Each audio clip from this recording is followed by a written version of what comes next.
Crevecoeur. I'm actually going to shift off that. So this is a copy which I will post on Google Classroom of Crevecoeur's Letters from an American Farmer that was published at the end of the Revolutionary War after the Declaration of Independence in 1782, but it kind of captures the feelings at the end of the colonial era. And I'm just going to kind of read through it with you, and then I'll post the document and kind of help you extract what you need from it. So we read the beginning of it in class, and I'm going to skip down to what that Englishman who's visiting, there he is, the enlightened Englishman, is visiting of America, and we'll skip down to this it. It, meaning America, is not composed, as in Europe, of great lords who possess everything and of a herd of people who have nothing. Here are no aristocratical families, no courts, no kings, no bishops, etc. His point being that one of the huge differences between Europe and the American colonies is there's no nobility, there's no aristocracy, everybody is a commoner of one sort or another. Except for some of the trading towns, cities like Boston and Baltimore and Providence, Rhode Island and New York City, everyone's a farmer.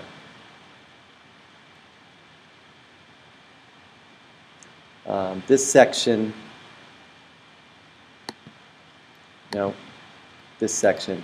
he's saying there's no big castle, no mansion, and no miserable cabin or hut.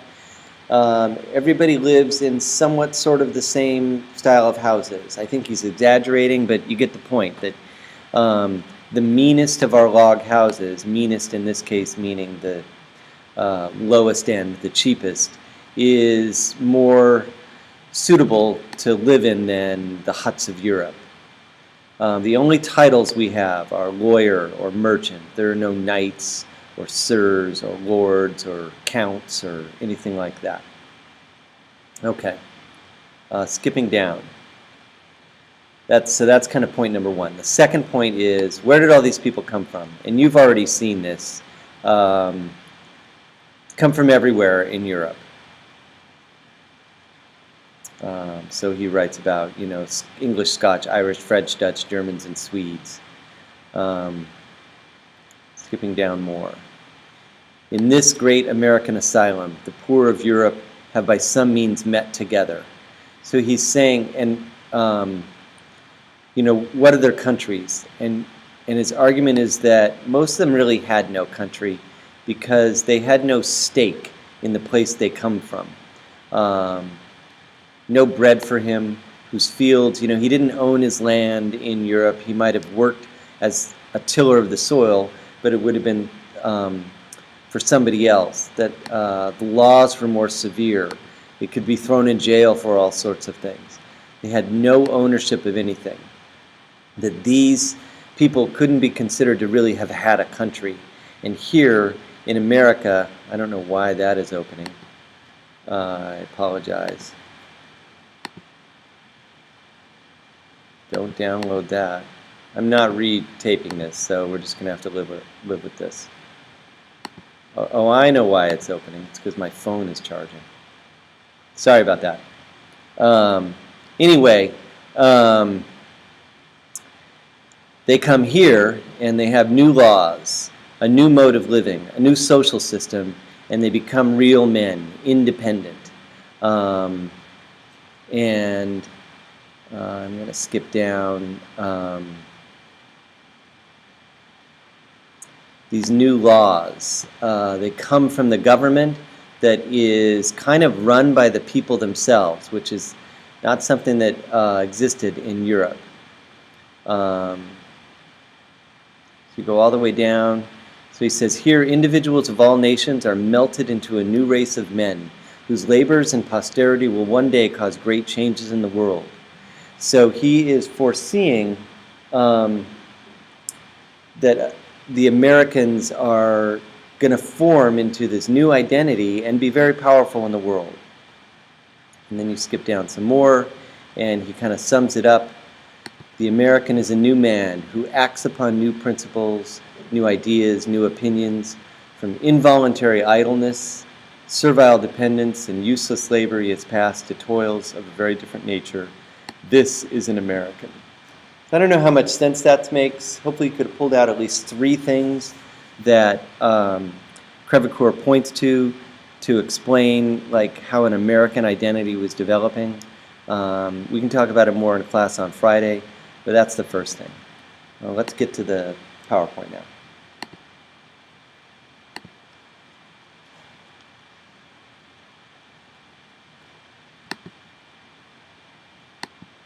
So I had started the first half of this lecture, A and B, a few days ago, and now I'm going to do C and D, and I'm sorry, I got to answer a text.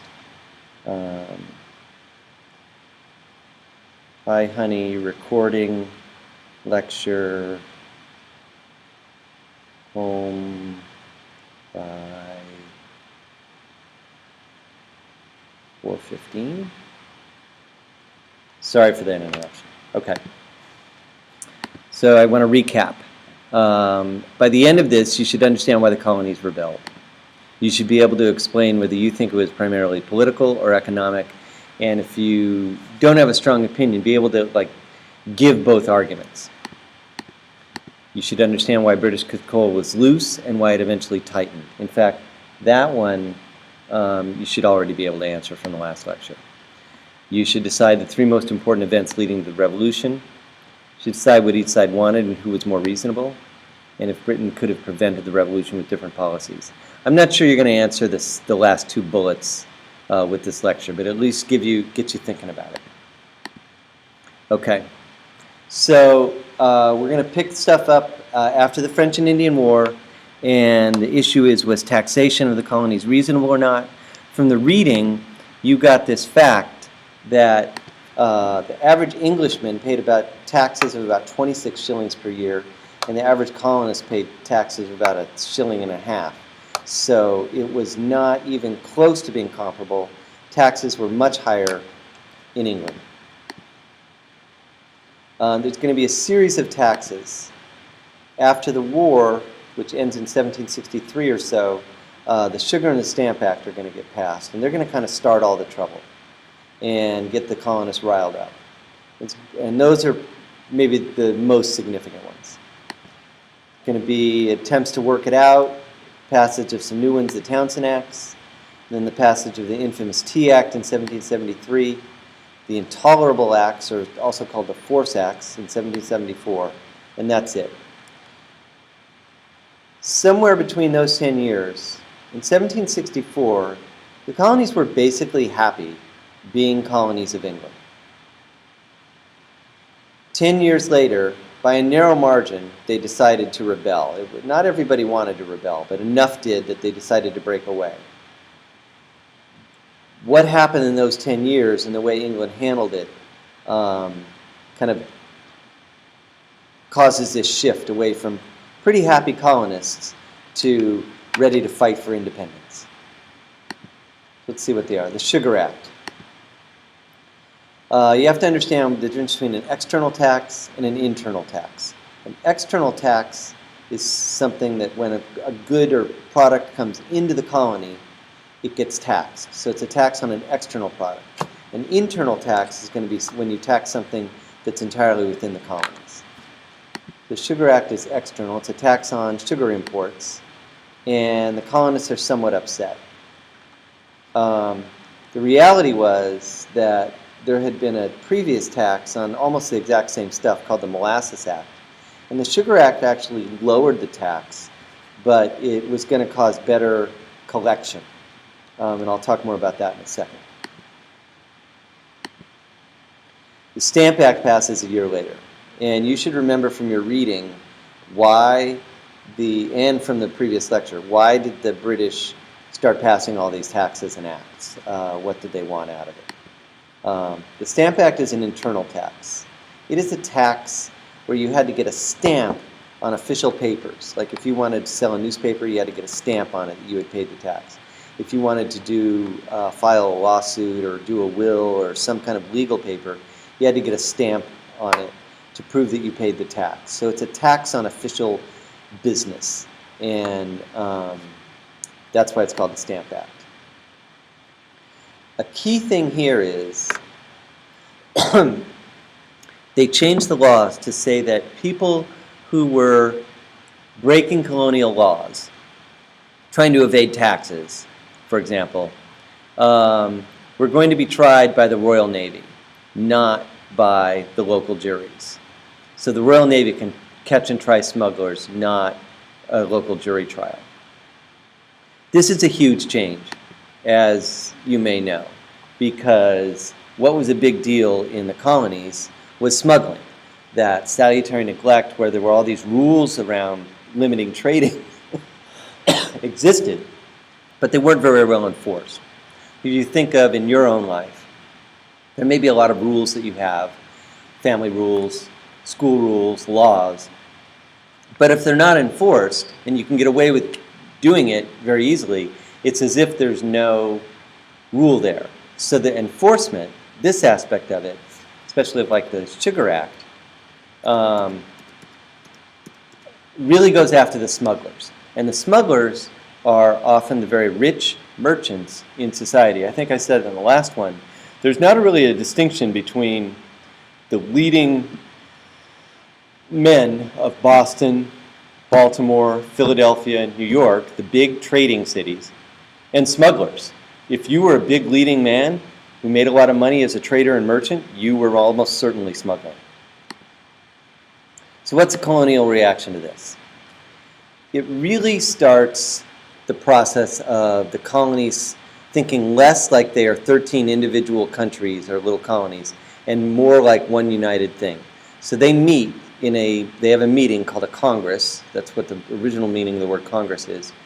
And the Stamp Act Congress, and pass a resolution to ask King George to remove the Stamp Act. They also agree to work together to boycott English goods, so the non-importation agreements. They're not going to import stuff. And on the more violent vandalist side, groups of gangs organized and called themselves the Sons of Liberty to protest the Stamp Act and to riot. They would burn houses and things like that. And there was some tarring and feathering of tax collectors, which we can talk about in class tomorrow. So here's the Sons of Liberty burning and pillaging the House of Massachusetts, one of their officials, Thomas Hutchinson. So the famous motto is no taxation without representation, meaning you can't tax us because you don't allow us to sit in Parliament and represent ourselves. The British responded by saying you have virtual representation, like we think about you when we're passing our parliamentary laws. The British merchants actually complain along with the colonists. Why would the British merchants complain about the Stamp Act and the Sugar Act? Right, because they're losing business. So out of all these things, it might have been the boycotts that were the most effective. And remember, the American colonies are pretty big. There are a lot of people there. They're bigger landmass than England, and it's a lot of people. So it's a pretty big dent in their business. And the colonists win this. A year later, the Stamp Act gets repealed. But things have kind of been set in motion, and the colonists have now started to be a little angry at England, and they're trying to impose their taxes on them. And the British are a little upset with the colonists. So that first big set of fights, there's now some tension between the two regions. England responds with the Townshend Acts. Ben Franklin was ambassador to England, or a representative to England at this time, and he had kind of hinted that the problem with the Stamp Act was it was an internal tax. the British were taxing something just in the colonies, and that maybe we'd put up with an external tax, but we didn't really want, leave us our little bit of control of our internal colonies. So the British believe him and decide, okay, they're going to pass the Townshend Act. New taxes on imports. It's on a whole range of stuff. But by now, the cycle is kind of in motion, and the colonists respond. More protests. And the British send troops to stop the protests and protect the British officials from the Sons of Liberty. And things are not great, but they're not awful. For a few years, things go on okay. 3 years later, so this is not immediately after, there's something called the Boston Massacre. If you were to write down how many people would have to die for something to be considered a massacre in real life. In reality, there's an incident between the British soldiers in Boston and some colonists, and the British shoot some people, and it's 5 people. The reaction is, in part, based on things like this newspaper drawing and article, where it's depicted through propaganda as if the British are en masse firing on unarmed soldiers, and they begin calling it a massacre. And that's just spin. They are trying to make the British look bad. In fact, it's John Adams, who is one of the lawyers who defends the British soldiers in trial, and he argues it wasn't that bad. But the newspaper people and the kind of people who are most angry with the English successfully portray this, as you can see, as a bloody massacre. And it cements the attitudes of the colonists that the British are out to get them, and they're not one people anymore. Eventually, Britain backs down from the whole squabble and rescinds all of the Townshend Acts. This is now 6 years later. And they retain only one small tax, the Tea Act, that we can have tax on tea. And I think it's a little bit, part of it that was to help out the British West India Company or East India Company, who had a ton of tea and needed it sold. But mostly I think it was symbolic, that the British were trying to say, hey, we still can tax you, even though they'd mostly given in. The Sons of Liberty react again, and most people probably would have been okay with this, but the Sons of Liberty react again, and they go sneak on board and dump all the tea overboard and destroy hundreds of dollars, or in this case pounds, of merchandise for the British company, and that's the Boston Tea Party. Britain's really angry, and so they respond by punishing Boston. The Intolerable Acts kind of cut Boston off trade-wise, take away their rights to self-government, and they put troops right there in the city it's like a martial law. So that is the set of 5 acts. We get close to breaking away. In 1774, most of the colonies meet in a Continental Congress. And they're discussing things, but they're kind of dithering. They're not sure what to do. They're angry at Britain, but they're not really suggesting independence. And then battles begin. The revolution hasn't even started, but battles have begun. The British hear that there are renegade soldiers forming in militiamen, basically, forming outside of Massachusetts, and that they have stored weapons in case a war breaks out. And so they go out to find those stashes of weapons, called a cache, C-A-C-H-E.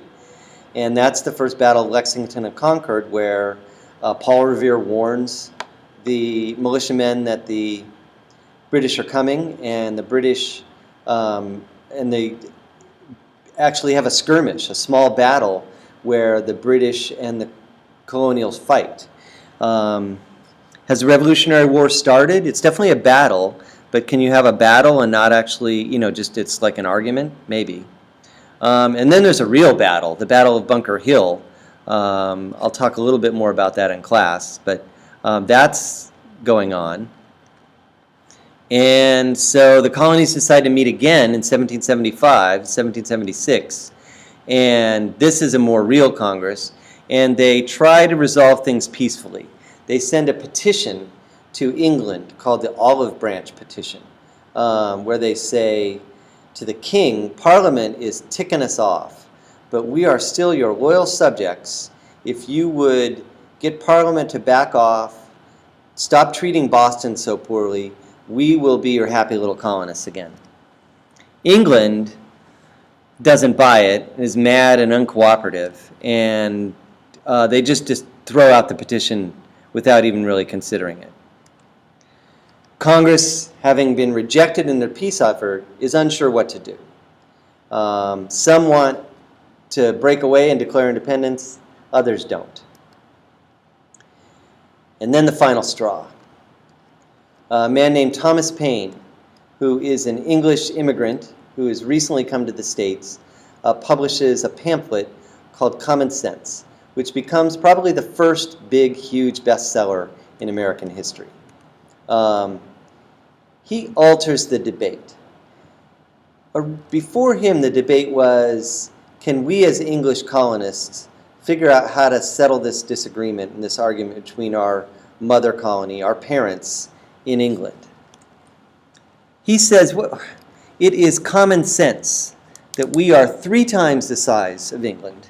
We are an ocean away. We are a healthy economy, a healthy government of our own. We don't need them. It is common sense that we should rule ourselves. And England is trying to hold on to us when there's no reason for it. And so he shifts the debate from, can we work this out, and these taxes seem a little high, to, are you on the side of freedom, or are you on the side of tyranny? And it's enough to convince Congress, not completely, but enough for a majority, for them to say, let's declare independence. And they direct a small committee of 3 people to write the Declaration of Independence. And that is how you get to the Revolutionary War. All right, I'm going to stop it there.